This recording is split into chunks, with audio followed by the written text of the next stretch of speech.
Mukunda jewellers మొట్టమొదటి factory outlet ఇప్పుడు కూకట్పల్లి, కొత్తపేట్, సోమాజిగూడ మరియు ఖమ్మంలో. Welcome to Suman TV. నేను మీ సుమన్ టీవీ నాగ్. కోల్కతా ఇన్సిడెంట్కి సంబంధించినటువంటి వాటిలో కనుక మనం చూస్తే సందీప్ ఘోష్, సందీప్ రాయ్ ఈ పేర్లు మాత్రం మనకు వినిపిస్తూనే ఉన్నాయి. ఒకరేమో సిబిఐ కస్టడీలో ఉన్నారు, ఒకరేమో జ్యుడిషియల్ కస్టడీలో ఉన్నారు. ఇప్పటి వరకు ఛార్జ్ షీట్ అయితే ఫైల్ అవ్వలేదు. దీనికి సంబంధించినటువంటి వాటిలో త్వరితగతిన జడ్జిమెంట్ రావాలి అని అంటే ఛార్జ్ షీట్ ఫైల్ అవ్వాల్సినటువంటి అవసరం కూడా కొంత ఉంది. అయితే ఇప్పటి వరకు ఉన్నటువంటి అప్డేట్స్ ప్రకారం ఏం జరిగింది అండ్ దేశం మొత్తం చర్చించుకున్నటువంటి కలకత్తా ఇన్సిడెంట్లో ఈ రోజు కనుక మనం చూస్తే నెక్స్ట్ ట్రయల్స్లో ఏముండే అవకాశం ఉంటుంది అనేది ఈరోజు మనతో పాటు హైకోర్టు అడ్వకేట్ రవీంద్రనాథ్ గారు ఉన్నారు. అది వారి మాట్లాడి తెలుసుకుందాం. Hello sir. అండి నాగరాజ్ గారు. ఆల్మోస్ట్ 45 days అయితే అయిపోయిందండి దీనికి సంబంధించింది మనం పూర్తిగా కనుక చూస్తే. అయితే ఇందులో ఛార్జ్ షీట్ ఇంకా ఫైల్ అవ్వలేదు అనేటువంటి అంశాలు అయితే చాలా మందిలో క్వశ్చన్ మార్క్లో లేవనెత్తేటువంటి ప్రశ్నల కిందకి మనం చెప్పుకోవచ్చు. అండ్ ముఖ్యంగా బాధితురాలకు సంబంధించినటువంటి అటు పేరెంట్స్ అయినా సరే లేదా దేశం మొత్తం అయినా సరే ఎప్పుడు జస్టిస్ వస్తుందని చెప్పేసి భావిస్తూ ఉన్నారు.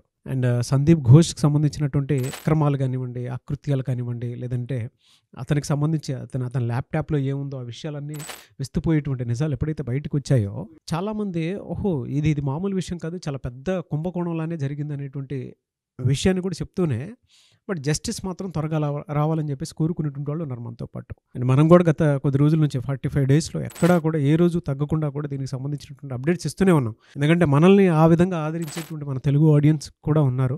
సో వాళ్ళకి స్పెషల్ థ్యాంక్స్ అని చెప్పాలి ఈ విషయంలో మాత్రం. ఈ అప్డేట్స్ ఏ విధంగా ఉన్నాయి సార్ ప్రస్తుతానికైతే సంజయ్ రాయ్ మీదను సందీప్ ఘోష్ మీద? సిబిఐ ఇన్వెస్టిగేషన్స్, ఇంట్రాగేషన్స్, అదేవిధంగా ఈడీ యొక్క దాడులు ఆల్మోస్ట్ ఒక కొలికైతే వచ్చేసేయండి. ఛార్జ్ షీట్ ఫైల్ చేసే తుది ముగింపు దశకు చేరుకున్నట్టుగా మనం అంచనా వేయచ్చు. అయితే గడిచిన 2 రోజులుగా ఆల్మోస్ట్ ఇంకా ఛార్జ్ షీట్ ఫైల్ చేస్తారు అనుకునేసరికి కొన్ని విస్తుపోయే నిజాలు వెలుగులోకి రావడంతో మళ్ళీ ఆ దిశగా కూడా ఎంక్వైరీ చేసే పనిలో పడ్డారు సిబిఐ ఆఫీసర్లు, అదేవిధంగా ఎన్ఫోర్స్మెంట్ డైరెక్టరేట్ అధికారులు. కొన్ని కీలక పరిణామాలు చోటు చేసుకున్నాయి. అందులో భాగంగా ఈరోజు సందీప్ ఘోష్ గారికి, అంటే ఆయన లాస్ట్ మనం చెప్పినటువంటి ప్రీవియస్ వీడియోలో అవిక్ డే, రంజిత్ షా ఇట్లాంటి కొత్త పేర్లు రావడంతో ఇతని యొక్క కాంటాక్ట్ లిస్ట్లో కూడా వాళ్ళ పేర్లు ఉండడం, ఈవెన్ వాళ్ళని కూడా ఎంక్వైరీ చేసేటప్పుడు కొన్ని కొత్త విషయాలు వెలుగులోకి వచ్చాయి. అందులో భాగంగా ఈరోజు సోమవారం నాడు నార్కోటిక్ టెస్ట్కి పర్మిషన్ ఇవ్వమని చెప్పి సందీప్ ఘోష్ గారిని అడిగే అవకాశం ఉంది. బహుశా రిజల్ట్ ఏంటుంది బహుశా మనకి ఈవినింగ్ వరకు తెలుస్తుంది. నార్కోటిక్ టెస్ట్కి కోర్టు పర్మిట్ చేస్తుందా చెయ్యదా అనే విషయం మీద. ఇంతకుముందు గతంలో సంజయ్ రాయ్ని చేసినప్పుడు కోర్టు రిజెక్ట్ చేసింది. బట్ ఈ సందర్భంలో మన నార్కోటిక్ టెస్ట్కి పర్మిట్ చేస్తారా, పర్మిట్ చేయరంది అది బహుశా మనకి కోర్టు ట్రయల్స్ అయ్యాక ఈవినింగ్ వరకు తెలిసే అప్డేట్ అయితే ఉంటుంది. అయితే ఇందులో భాగంగా నార్కోటిక్ టెస్ట్ కీలకంగా ఉండే అవకాశం ఉంటుంది. సంజయ్ రాయ్ విషయం వేరు, ఇక్కడ సందీప్ ఘోష్ యొక్క విషయం వేరు. ఎందుకంటే ఇతను ఆర్థిక అవకతవకలు, చాలామంది ఒక బిగ్ ప్రొఫెషనల్స్తో కలిసినటువంటి ఈయనకి చాలా వరకు రిలేషన్స్ ఉన్నాయి కాబట్టి దానికి సంబంధించి కూడా ఆ రకంగా ఇన్వెస్టిగేషన్ చేయాలంటే డెఫినెట్గా నార్కోటిక్ టెస్ట్ అవసరం అయితే ఉంటుందని నా ఉద్దేశం. బహుశా మరి కోర్టు పర్మిట్ చేస్తుందా చేయదంది మనకు కన్ఫర్మేషన్ వస్తుంది. అయితే సందీప్ ఘోష్ గారు నిన్న చేస్తున్న దశలో ఏం జరిగిందంటే, సందీప్ ఘోష్ గారి భార్య యొక్క సంగీత ఘోష్ గారి మీద ఆల్రెడీ గతంలో మనం చెప్పాం, ఈవిడ అక్రమంగా కొన్ని ఆస్తులు ఈవిడ పేరు మీద రిజిస్టర్డ్ 2 ప్రాపర్టీస్ ఉన్నాయి. ఆ ప్రాపర్టీస్ని నేను ఈడీ జప్తు చేసింది. ఆ ప్రాపర్టీస్ని ముఖ్యంగా దానికి సంబంధించిన డాక్యుమెంట్స్ ఏవైతే ఉన్నాయో ఆ డాక్యుమెంట్స్ పోస్ట్ అప్రూవల్, అంటే ఎక్కడైనా కన్స్ట్రక్షన్ చేసే ముందు పర్మిషన్లు తీసుకుంటారు, కానీ 2021లో ఎప్పుడైతే సందీప్ ఘోష్ గారు ఈ ఆర్జేకర్ మెడికల్ కాలేజీకి ప్రిన్సిపాల్గా ఉన్నారో అదే సమయంలో ఆ డాక్యుమెంట్స్ని అంటే ఆ ల్యాండ్ పర్చేజ్ చేయడం జరిగింది. అదే టైంలో డాక్యుమెంట్స్ రేజ్ అయినాయి. అయితే ఈ యొక్క ఆర్థిక అవకతవకలకు సంబంధించి మాట్లాడిన సందర్భంలో అక్కడ పేమెంట్ ఇచ్చిన షెడ్యూలు, ఇక్కడ ఆర్జేకర్ ప్రిన్సిపాల్గా టెండర్లు పిలిచిన డేట్స్ సిమిలర్గా దగ్గరగా కనిపిస్తున్నాయి. కాబట్టి ఆ దిశగా కూడా సిబిఐ ఎంక్వైరీ చేసే పనిలో పడింది. ఈడీ సపోర్ట్ తీసుకొని సిబిఐ ఎంక్వైరీ చేసే పని పడింది. అంటే date registration of dates, payments, ఎవరైతే ల్యాండ్ బయ్యర్ ఉన్నాడో, ల్యాండ్ యొక్క సెల్లర్ ఎవరైతే ఉన్నారో అతనికి పేమెంట్ చేసిన షెడ్యూల్ అంతా కూడా ఇక్కడ టెండర్స్ పిలిచిన డేటు, అక్కడ ల్యాండ్ పర్చేజింగ్ డేట్స్ ఆల్మోస్ట్ సిమిలర్గా కనిపించడంతో ఆ యాంగిల్లో కూడా సిబిఐ ఇంట్రాగేషన్ చేసే పనిలో పడ్డారు. ఈరోజు ఆయనకి అంటే ముఖ్యంగా ముర్షిదాబాద్లో ఉన్నటువంటి 2 ఫ్లాట్స్, అదేవిధంగా సౌత్ కోల్కతాలో ఉన్నటువంటి 2 ఫ్లాట్స్, నార్త్ కోల్కతాలో ఉన్నటువంటి 3 ఫ్లాట్స్, మొత్తం ఇవన్నింటినీ కూడా ఈరోజు వాళ్ళు జప్తు చేయడం జరిగింది ఆ యొక్క ప్రాపర్టీస్ సంబంధించి. ఇది ఇక్కడ సందీప్ ఘోష్ గారి యొక్క విషయానికి సంబంధించి మనం మాట్లాడుకునే విషయాన్ని అయితే ఇది. దీని మళ్ళీ నేను మిడిల్లో మళ్ళీ ఆయన కంటిన్యూ చేస్తాను వేరే సందర్భంలో. ఇక సంజయ్ రాయ్ విషయానికి వచ్చినట్లయితే సంజయ్ రాయ్ని మరలా పోలీసులు లాస్ట్ అండ్ ఫైనల్ ఒక పాలిగ్రాఫ్ టెస్ట్ చేశారు నిన్న సంజయ్ రాయ్ని.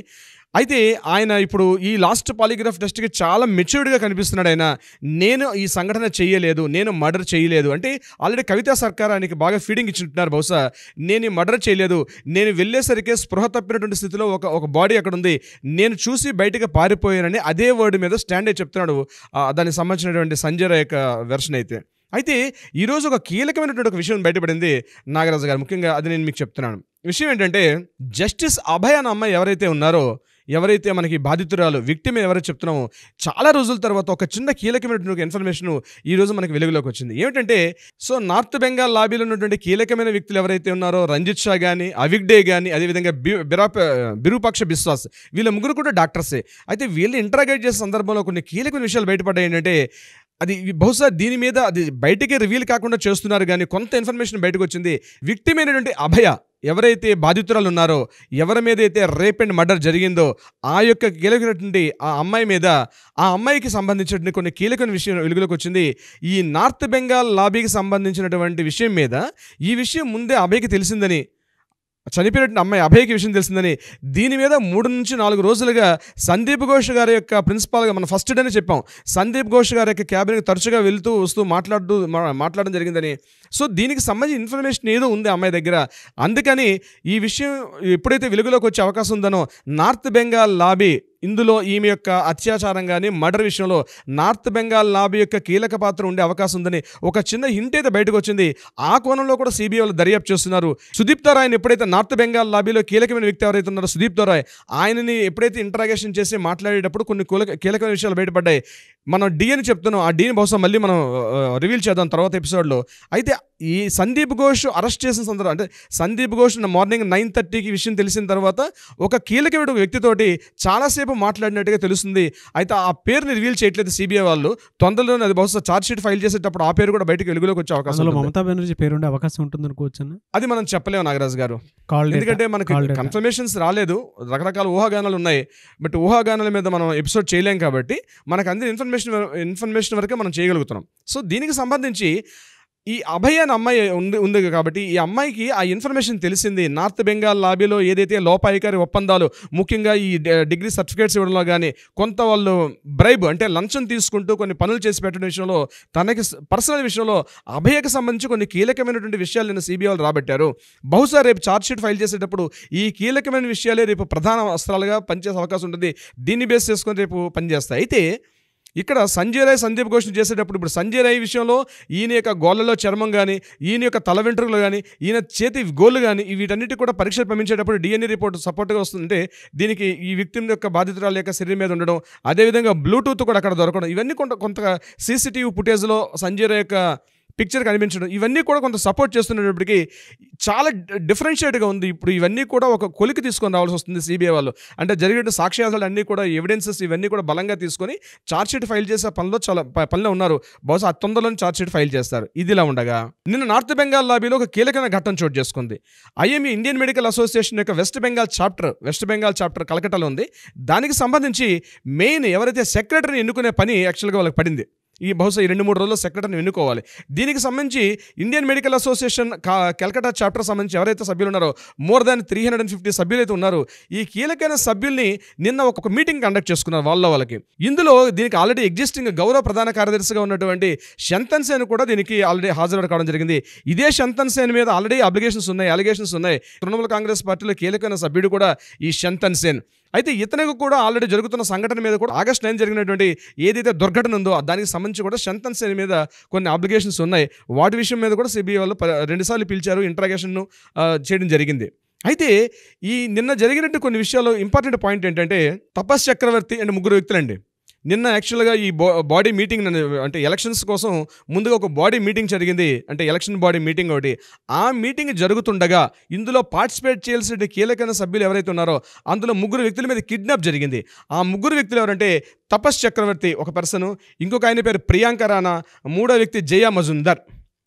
తపస్ చక్రవర్తి ఆల్రెడీ మనకి August 9 ఏదైతే మనకి పోలీసులు ఎంక్వైరీ చేస్తున్నప్పుడు ఇతను అక్కడ మనకు కనిపించడం జరిగింది. August 9 జరిగిన సంఘటనలో కూడా తపస్ చక్రవర్తి క్లియర్గా కనిపించాడు. అవిగ్డేతో పాటు ఉన్నటువంటి ఫోటోలో అవిగ్డే, దాంతోపాటు ఎవరైతే అభిజిత్ మండల్, అదేవిధంగా రంజిత్ షా, ఎవరైతే ఉన్నారో వాళ్ళతో పాటు తపస్ చక్రవర్తి పేరు కూడా మనకు కనిపించింది. అతని ఫోటోను కూడా మనం హైలైట్ చేయడం జరిగింది.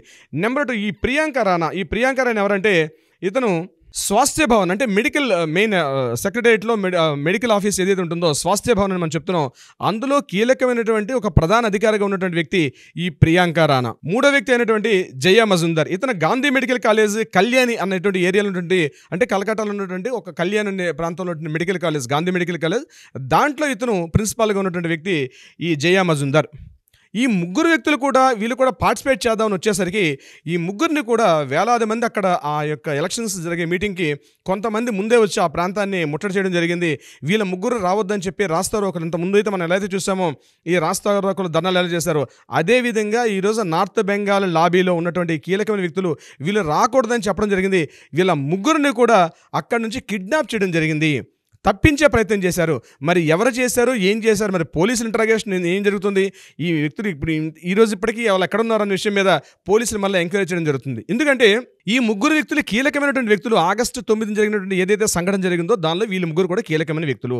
షంతన్ సేన్ ఆల్రెడీ పార్టిసిపేట్ చేశాడు, చేసిన తర్వాత రాబోయే ఎలక్షన్స్లో నేను పార్టిసిపేట్ చేయట్లేదు, నేను వాలంటీర్గా తప్పుకుంటున్నాను అని చెప్పి షంతన్ సేన్ గారు మాట్లాడడం జరిగింది. కానీ ఈ ముగ్గురు వ్యక్తుల మీద మాత్రం కిడ్నాప్ జరిగింది. ఆ కార్యక్రమానికి అటెండ్ కాకుండా వాళ్ళు బయలుదేరడం అయితే ఇంట్లో నుంచి బయలుదేరారు, ముగ్గురు కూడా ఎవరి హౌస్ నుంచి వాళ్ళు బయలుదేరారు. కానీ మధ్యలో ఏదో జరిగింది, ఆ మధ్యలో వీళ్ళు అబ్స్కాండ్ అయిపోయారా లేకపోతే కిడ్నాప్ చేయబడ్డారంది బహుశా ఈరోజు ఈవినింగ్ కూడా తెలిసే అవకాశం ఉంది. ఏదైనప్పుడు కూడా ఇటువంటి సంఘటన నేపథ్యంలో ఇండియన్ మెడికల్ అసోసియేషన్ తలకు వెస్ట్ బెంగాల్ చాప్టర్లో ఎన్నికలు అనేవి కూడా కీలకంగా అస్త్రాలు మారాయి. ఎందుకంటే టోటల్ ఎంటైర్ కలకట్టాలో ఉన్నటువంటి టోటల్ మెడికల్ కాలేజ్ స్టూడెంట్స్, అది ఎంబీబీఎస్ఆ, పీజీటీయా, లేకపోతే పీజీ స్టూడెంట్సా, లేకపోతే హెల్త్ వర్కర్సా, టోటల్ అందరూ కూడా బాధితులే. నార్త్ బెంగాల్ లాబీస్ దానికి బాధితులుగా ఏదో ఒక సందర్భంలో బాధితులుగా ఉన్నటువంటి నార్త్ బెంగాల్ లాబీలో ఇటువంటి ఎలక్షన్స్ జరగడం అన్నది కీలకంగా మారింది.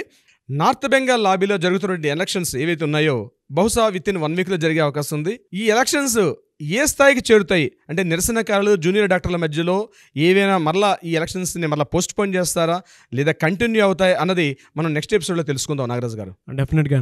ఎనీవేస్ ఏదేమైనా we demand justice, we want justice. And ఇందులో పర్టికులర్గా మీరు మాట్లాడిన దాంట్లో కనుక మనం చూస్తాయని చాలా విషయాలు ఒక్కొక్కటి వెలుగులోకి వస్తూ ఉన్నాయి.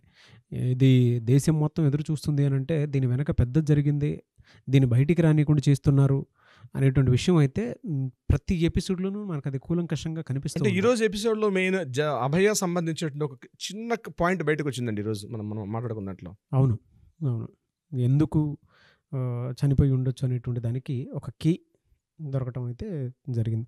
Anyways thank you so much Ravindranath garu. Thank you so much Nagaraj గారు.